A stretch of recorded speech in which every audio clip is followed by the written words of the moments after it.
تو 1926 میں حج پہ تشریف لے گئے ہجرت کی نیت کر کے کہ میں اب واپس نہیں آؤں گا، وہیں رہوں گا۔ 1925 میں گئے تو 1926 میں واپس آئے۔ یہ نیت کر لی تھی کہ اب میں واپس نہیں آؤں گا، ادھر ہی رہوں گا۔ جب یہ مکہ پہنچے تو ان کو خواب میں اللہ کے رسول کی زیارت ہوئی، تو انہوں نے پوچھا یا رسول اللہ میں امت کی بہتری کے لیے کیا کروں، امت کی ہدایت کے لیے کیا کروں؟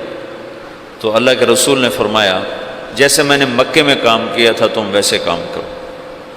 انہوں نے آگے عرض کی مجھے تو پتہ نہیں مکے میں آپ نے کیسے کام کیا تھا، تو اللہ کے نبی نے فرمایا مکی صورتوں میں غور کرو، اللہ تمہیں سکھائے گا۔ یہ مکہ میں دیکھا، پھر مدینہ پہنچے تو وہاں پھر اللہ کے رسول کی زیارت ہوئی، تو آپ نے ارشاد فرمایا اللہ تم سے کام لے گا، تم واپس جاؤ، واپس اور میرے پاس آؤ۔ تو انہوں نے مولانا خلیل احمد صاحب سے یہ خواب ذکر کیا، وہ وہیں منتقل ہو گئے تھے۔ انہوں نے حضرت مدنی رحمۃ اللہ علیہ کو مدنی کیوں کہتے ہیں، حسین احمد مدنی، یہ اپنے والد، ان کے والد اپنے پورے خاندان سمیت مدینہ ہجرت کر گئے تھے، پھر ان کا سارا خاندان مدینہ میں آباد رہا، یہ بھی مدینہ میں رہے، پھر ہندوستان کے حالات کو دیکھ کر دوبارہ واپس آ گئے تھے اور یہ کہا تھا کہ میں مسلمانوں کو تنہا نہیں چھوڑ سکتا، میں مدینہ میں رہوں اور مسلمان مشقت میں ہوں، تو مدینہ کا قیام قربان کیا تھا اور واپس تشریف لے آئے ہندوستان۔ یہاں اللہ نے ان سے بہت بڑا کام لیا، تو اس لیے ان کو مدنی کہتے ہیں۔ تو ان کے بھائی تھے سید احمد، تو انہوں نے سید احمد سے ذکر کیا، تو انہوں نے جو مسجد نبوی کے اس وقت منتظم تھے ناظم اعلیٰ، ان سے ذکر کیا۔ تو انہوں نے عشاء کے بعد جب مسجد بند کر دی تو مولانا الیاس صاحب کو بلا کر جالی کا دروازہ کھول کے اندر بھیج دی، تو اندر جالی اور روزے کے درمیان کوئی چاروں طرف دیوار ہے، دروازہ کوئی نہیں۔ 3 راتیں وہاں سوئے، 3 راتوں میں سارے کام کی یہ تو خود تو عقل سے تو آ نہیں سکتا، سارے کام کو سکھایا گیا، بتایا گیا، اور پھر یہ کہا گیا ہندوستان جاؤ اور جا کر عوام الناس میں کام کرو، علماء میں نہیں، ورنہ وہ مخالفت کریں گے۔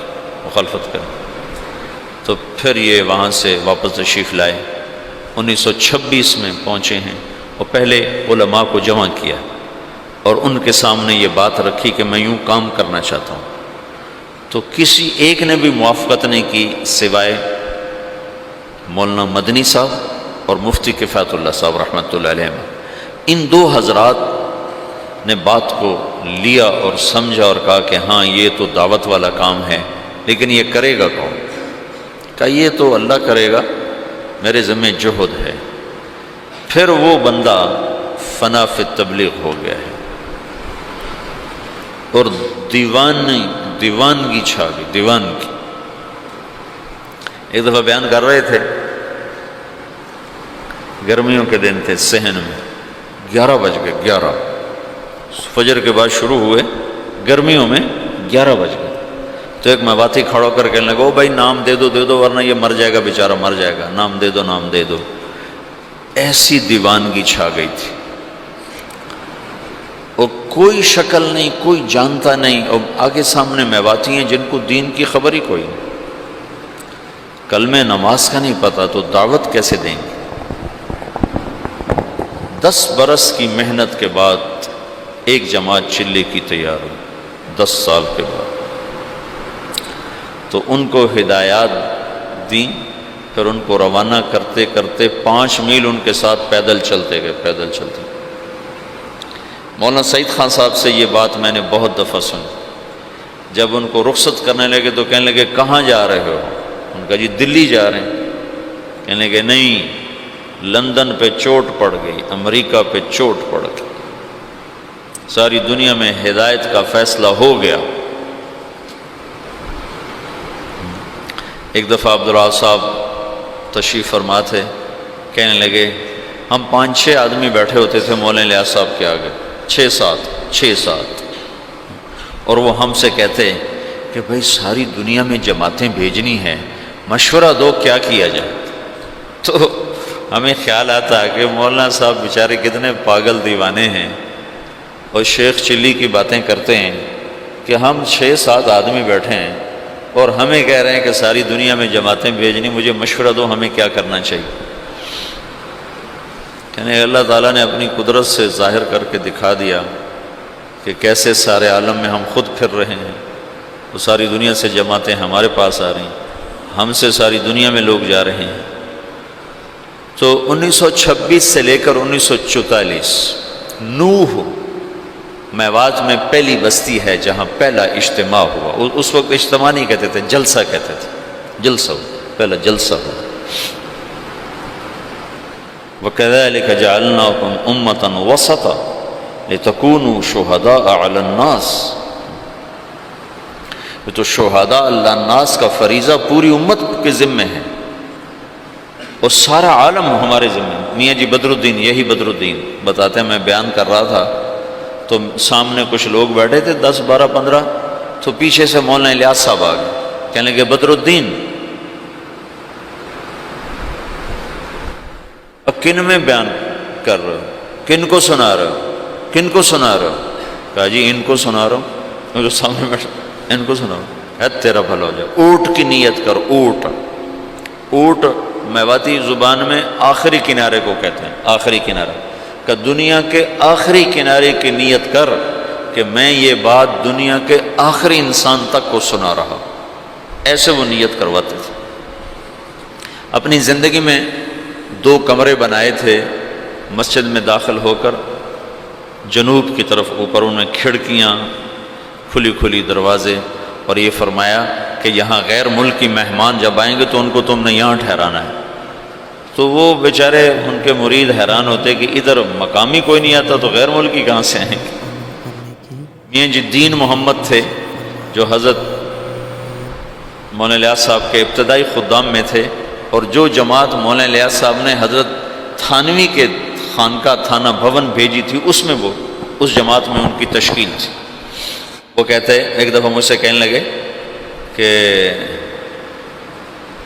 مولوی صاحب ہمیں حضرت جی کہتا تھا تم امریکہ جاؤ گے، امریکہ۔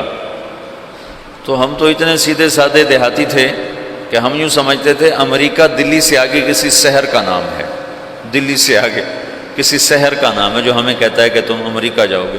یہ تو ہمیں بعد میں پتہ چلا وہ تو دنیا ہی اور ہے جہاں وہ کہتا تھا تم جاؤ گے۔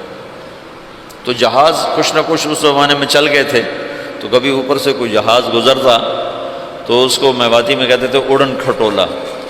تو مولانا الیاس صاحب کہتے ہیں ان اڑن کھٹولوں میں تم تبلیغ کرنے جاؤ گے۔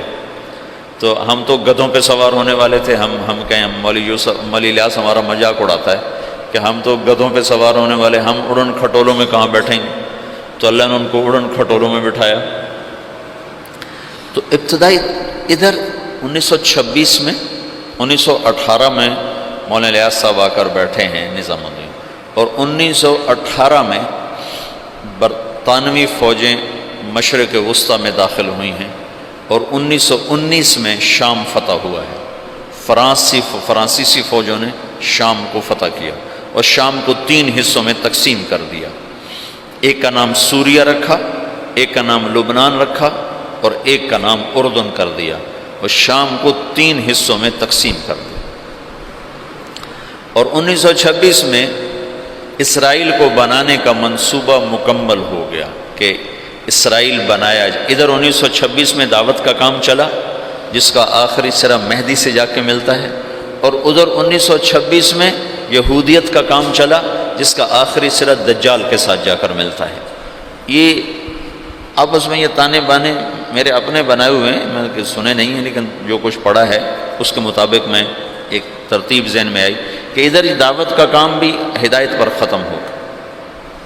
1964 میں پہلی جماعت گئی جو گنڈا، 1964، 4 آدمی، اس میں ایک ابھی بھی زندہ ہیں، عبدالرشید صورتی صاحب جو کراچی کے امیر ہیں۔ تو کہنے لگے وہاں ایک بہت بڑے شیخ تھے، ان کی ہم گئے ملاقات کے لیے، تو ان کا بہت بڑا ہال کمرہ تھا، وہ مریدوں سے بھرا ہوا، اور ایسے مراقبے میں بیٹھے تھے، ایسے بالکل گردن ایسے جھکائی ہوئی تھی۔